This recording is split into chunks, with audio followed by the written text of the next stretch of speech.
অর্ণব শেষ। এখন তো আর তোমার আমাকে আই লাভ ইউ বলতে কোনো কথা নেই। বলো বলো আই লাভ ইউ বলো। সাফায়েতকে তুমি ভালোবাসো বলো। চুপ বলো সাফায়েতকে ভালোবাসো বলো আই লাভ ইউ বলো। হ্যাঁ অর্ণব শেষ। বলবি না বলবি না বল আই লাভ ইউ বল। আরে তুই আমাকে ভালোবাসিস না? ভালোবাসিস না তুই? হ্যাঁ ভালোবাসিস না?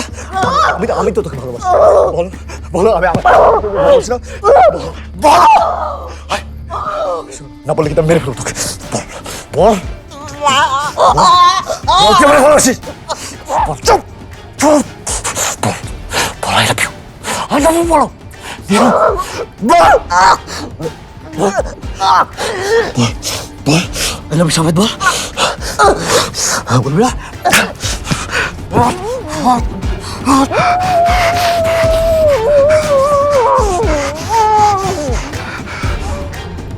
বল নিরু আই লাভ ইউ বল।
ভাই কোথা থেকে আসে? মানে কি খান কি খেলে মাথায় এসব আসে?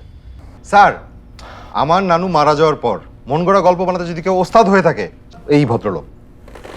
হ্যাঁ, আপনার মাথার ভেতরে যে এত সুন্দর সুন্দর গল্প আছে না, সেই জন্য মনে হয় চুলগুলো পড়ে যাচ্ছে। স্যার আমি কিন্তু অহেতুক কথাগুলো বলিনি স্যার। আমার দৃঢ় বিশ্বাস স্যার, সাফায়েতকে যদি আরও কয়েকদিন রিমান্ডে রাখা যেত এই বিষয়টার প্রমাণ অবশ্যই পাওয়া যেত। আরে অল রাইট স্যার আপনি আইনের লোক হয়ে কথা বলছেন। আপনি একটা মানুষকে কতদিন রিমান্ডে রাখতে পারবেন? হ্যাঁ, বাই চান্স সে যদি নিরপরাধ হয়? এইসব লজিকের কথা ওনার মাথায় ঢুকবে না স্যার। উনি ভাসছেন প্রেমের রাজ্যে, কোনো লজিকে ধার ধারবে না স্যার। ওকে তো ঠিক আছে, আপনার আপনার আইডিয়াটা শোনা যাক। আপনার তো মাথায় অনেক জ্ঞান, আমাদের একটু জ্ঞান দান করেন। Sure sir. অর্ণব আর নিতু হত্যার 2 মাস আগের এবং 2 মাস পরের সমস্ত ডেটা ওই এলাকার আমার কাছে আছে। ওই সময় ওই এলাকায় 46টা চুরি এবং 4টা মার্ডার হয়েছে। নির্বাচনকে সামনে রেখে জঙ্গি তৎপরতা সামলাতে পুলিশ তখন ব্যস্ত। চোরেরা এই সুযোগটাই নিয়েছে। আই বিলিভ এই দম্পতি সাংবাদিক না হলে এবং ঘটনাটা ভাইরাল না হলে এর পেছনের কারণটা আরেকটু লজিক্যালি ভাবা হতো। অ্যান্ড উইথ ডিউ রেসপেক্ট, এটা যে চুরির কারণেও হতে পারে সেই ভাবনাটাও কারো কারো চুল ছাড়া মাথায় আসতে পারতো। এক্সকিউজ মি,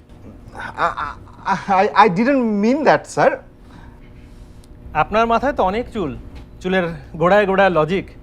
তো আপনার লজিক কি বলে? চোর এসে দরজায় নক করলো আর অর্ণব নিতু হাসি মুখে দরজা খুলে বলল, আসেন আসেন আমাদের বাসায় চুরি করেন। একদম ভুল বলেছেন। Obviously not, sir. Please continue.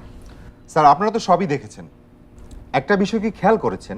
ওদের খোলা বারান্দার বাইরে একটা কাঁঠাল গাছ আছে। সেদিন ভেতর থেকে কেউ দরজা খুলে দেয়নি, ওরা বাইরে থেকে ওই গাছ পেয়ে উপরে উঠেছিল। আমি বলতে চাইছি সে সময় ওই বাড়িতে অর্ণব, নীরু এবং বৃষ্টি ছাড়াও আরও 2জন মানুষ ছিল স্যার।